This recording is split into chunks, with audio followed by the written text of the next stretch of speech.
The Divine Elixir, Soma. Section 1. The Calling, a Whisper of the Elixir. Long ago, in a land where the stars still whispered truths to those who listened, there lived a young seeker named Arav. He was no ordinary boy. He was born during a rare lunar eclipse, under skies lit with fire and wind. His mother would often speak of a sacred nectar, a divine elixir, called Soma. Not a drink, not a drug, but a presence. One that pulsed in the veins of the cosmos and slept within the breath of man. Arav grew up chasing that whisper, through scrolls, stories, and silent meditations by the river, until one night under the full moon, he heard it again. A voice, soft, ancient, familiar. Soma is not found. Soma is remembered. And with that, his journey began. Section 2. The Initiation. Arav meets the Sage of Soma. The mountains loomed like ancient guardians, their snowy crowns whispering secrets only the wind could hear. Arav had walked for days, following signs only his heart could interpret. The sudden flight of a raven, the echo of a river that wasn't there, the warmth of moonlight on his skin. And then, nestled between two cliffs, he saw it, a fire, a lone figure beside it. Wrapped in silence and starlight, the Sage of Soma, Arav approached cautiously. But before he could speak, the sage lifted his eyes, piercing, calm, infinite. "You seek Soma," the sage said. "But do you know what you seek?" Arav bowed. "I only know. It calls me." The sage gestured to the fire. In the beginning, there was rhythm, not chaos. Soma was born in that rhythm. He picked up a cup carved from moonstone, not filled with liquid, but with light. "Soma was not created for the gods," he said. "It created the gods. It gave Indra the power to shatter Vritra, to free the rivers, to awaken the sky." Arav's eyes widened. "Is it a potion? A plant?" The sage smiled gently. "No, it is memory. It is rhythm. It is that which connects the stars to your breath." He touched Arav's forehead with a single finger. In that moment, Arav saw the moon as a cup, the gods drinking from it, the stars pulsing like heartbeats, and Soma flowing through it all. The sage's voice echoed, "Soma is not offered. Soma offers you to the universe." Arav closed his eyes. He was no longer just a boy. He was an initiate. Section 3. The Inner Lab, Soma and the Brain Temple. The sage led Arav into a cave behind the fire, its walls painted with symbols, its silence pulsing like a heartbeat. "This," the sage whispered, "is not a cave of stone. It is a mirror of your mind." As Arav stepped in, the air grew thick with memory. Symbols began to glow. Shapes shifted like thought itself. The sage raised his hand. "There is a temple within you, Arav. The gods once drank Soma here, and you must now find it." He placed a drop of sandalwood oil on Arav's forehead, right between his eyes. Suddenly, Arav was no longer in the cave. He was inside his own brain. He floated past networks of light, neurons sparking like stars, rivers of energy flowing between hemispheres. He saw the left brain, sharp, analytical, exact. The right brain, wild, poetic, infinite. And deep in the center, a glowing spiral of light, the pineal gland, the third eye, the seat of Soma. As he approached, visions flooded in, moments of unity, whispers of bliss, the quiet joy of simply being. He heard the sage's voice inside his mind. "Soma is not outside you. It is your chemistry, in harmony.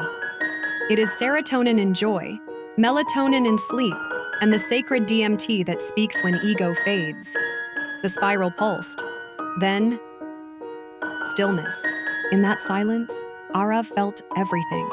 His breath, his blood, his soul. He opened his eyes. Back in the cave. Changed. The sage smiled. "You have entered the brain temple. You have tasted the first drop." Arav nodded. He no longer wondered what Soma was. He wondered who he was before he knew it. Section 4. Breath of the Ancients, the Hidden Doorway. At dawn, the sage led Arav to the edge of a still lake. Not a word was spoken, only breath, only silence, only the hush of mist over water. The sage finally spoke. Soma is not only in the mind, it lives in the breath, in how you inhale and how you return. He closed his eyes and began to breathe. Slowly, one nostril, then the other, like waves, alternating. Arav mirrored him. First the right, warm, active, bright. Then the left, cool, calming, soft. The sage whispered, "This is Svarvigyan, the science of the breath currents. Each nostril carries energy, sun and moon, logic and intuition, masculine and feminine." Arav began to feel it. Subtle shifts within, tingles in his spine, a calm rising like tide water. "Now," said the sage, "balance both nostrils. Let them flow as one." Arav inhaled, both sides open, both sides still. Time disappeared. His thoughts dissolved. A lightness filled him. He felt the breath breathing him. A soft current moved through his chest. First the right, warm, active, bright. Then the left, cool, calming, soft. The sage whispered, "This is Svarvigyan, the science of the breath currents. Each nostril carries energy, sun and moon, logic and intuition, masculine and feminine." Arav began to feel it. Subtle shifts within, tingles in his spine, a calm rising like tide water. "Now," said the sage, "balance both nostrils. Let them flow as one." Arav inhaled, both sides open, both sides still. Time disappeared. His thoughts dissolved. A lightness filled him. He felt the breath breathing him. A soft current moved through his chest, down his spine, and upward, as if something ancient had awakened. The sage smiled. The Vedas knew. When the breath is one, the soul remembers. The vagus nerve activates. The heart opens. The mind quiets. Arav stood, but he no longer felt the ground. He was breath. He was space.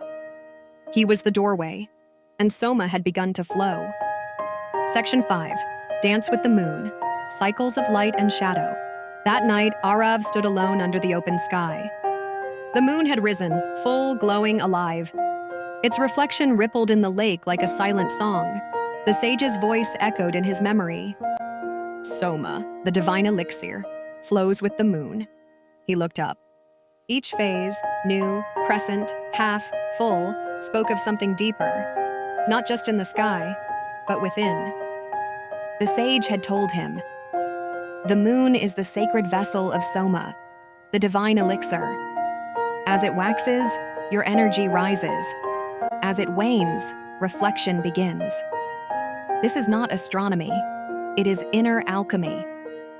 Arav began to notice what had always gone unseen, how his thoughts shifted with the lunar tides, how his dreams grew vivid during the full moon, how his moods, once chaotic, now moved with rhythm. "Soma lives in cycles," the sage had said. "Even melatonin, the sleep hormone, listens to light. Even your body bows to the moon's wisdom." Arav breathed in the moonlight, soft, silver, alive. He closed his eyes and felt it. The cool current of Chandra Nadi, the lunar channel. A breeze of intuition brushing through his being. A whisper that said, "You are not separate from the sky." He now understood. Soma, the divine elixir, is not always a moment of ecstasy. Sometimes it is silence. Sometimes stillness. Sometimes the quiet fullness of just being. In that moment, he didn't seek the moon. He became it. Section 6. Sacred Union. When he meets her. The forest changed.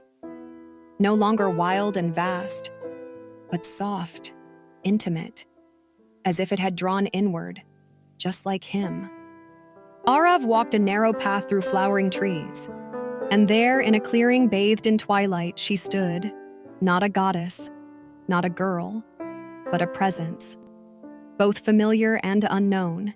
She said nothing, only held his gaze. It was like staring into a mirror. That reflected more than his face. He took a step closer. Her voice came like wind through leaves. I am the current you've forgotten. The half of you that dreams, dances, dissolves. Arav knew. She was Shakti, the feminine force, the energy of intuition, emotion, creation. And he had lived only as logic, structure, stillness. Masculine and feminine. Sun and moon. Ida and Pingala. Now they stood face to face. She reached for his hand. And the moment their palms touched, he felt it. A warm surge through his spine, a spiral at his crown. A drop of nectar, Soma, the divine elixir descending from within. No words, no thoughts, just union, not of two people, but of two principles, two polarities finally harmonized. She leaned in, whispered at his ear. When you stop seeking outside and hold both your fire and your water, Soma begins to flow, not as reward, but as remembrance. And just like that, she vanished. But she had never really been separate. She had always been part of him. The sacred union had begun, and with it, the nectar. Section 7. The Awakening. When Soma rises again, days passed, or perhaps lifetimes. Time no longer moved the way it once had. Arav sat beneath a Bodhi tree, the same way sages had for millennia, but he was no longer searching. He was simply still, breath in, breath out, aware, alive. He remembered the sage, the cave, the moon, her touch. Every moment had been a key, and now, the door was open. In that stillness, something rose from within him. Not a thought, not a vision, but a feeling, warm, radiant, infinite. The flow began at the base of his spine, moving upward like golden light. His breath became nectar. His mind became sky. His body became sound. And from the top of his head, he felt it. A drip, a sacred drop. Soma, the divine elixir, not imagined, not summoned, real. Flowing from the crown, bathing the nerves, blessing every cell. And with it came knowing, not learned but remembered, that all things are connected, that divinity lives in rhythm, that the universe breathes with him. He opened his eyes, and everything was the same, yet nothing was. He looked at the trees and saw ancient memory, at the sky and felt his own heartbeat, at his hands, and saw starlight. Soma had risen, not as a substance, but as a state. Arav stood, no longer the seeker. Now, the light he once chased shined from within. Final closing line: you do not drink Soma, you become it. Join us on this journey of knowledge, wisdom, and discovery, where learning knows no limits and ignites the soul. Stay curious, stay inspired. If you found value in this, like, share, and most importantly, subscribe to Professor Diaries. Hit the icon for the latest updates and help spread this wisdom to others. This is Professor Diaries, signing off. Until next time, keep learning, keep growing.